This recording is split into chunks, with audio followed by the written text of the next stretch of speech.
Today I'm going to read from another one of my favorite banned books for Banned Book Week, The Scarlet Letter by Nathaniel Hawthorne.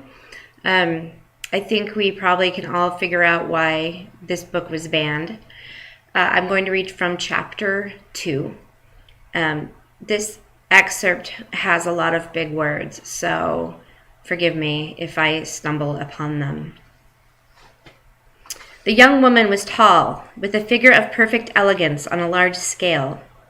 She had dark and abundant hair so glossy that it threw off the sunshine with a gleam, and a face which, besides being beautiful from regularity of feature and richness of complexion, had the impressiveness belonging to a marked brow and deep black eyes.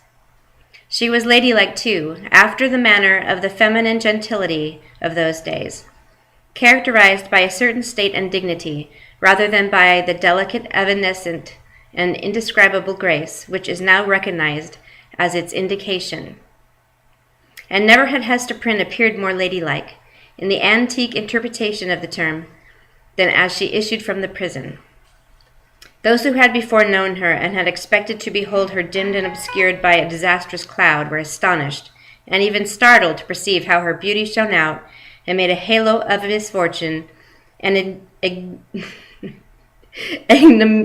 ignominy, sorry, that was the word I was stuck on, I can't pronounce that one, in which she was enveloped. It may be true that, to a sensitive observer, there was something exquisitely painful in it. Her attire, which indeed she had wrought for the occasion in prison, and had modeled much after her own fancy, seemed to express the attitude of her spirit and desperate recklessness of her mood by its wild and picturesque peculiarity. But the point which drew all eyes, and, as it were, transfigured the wearer, so that both men and women who had been familiarly acquainted with Hester Prynne were now impressed as if they beheld her for the first time, was that scarlet letter, so fantastically embroidered and illuminated upon her bosom. It had the effect of a spell, taking her out of the ordinary relations of with humanity and enclosing her in a sphere by herself. Ignominy.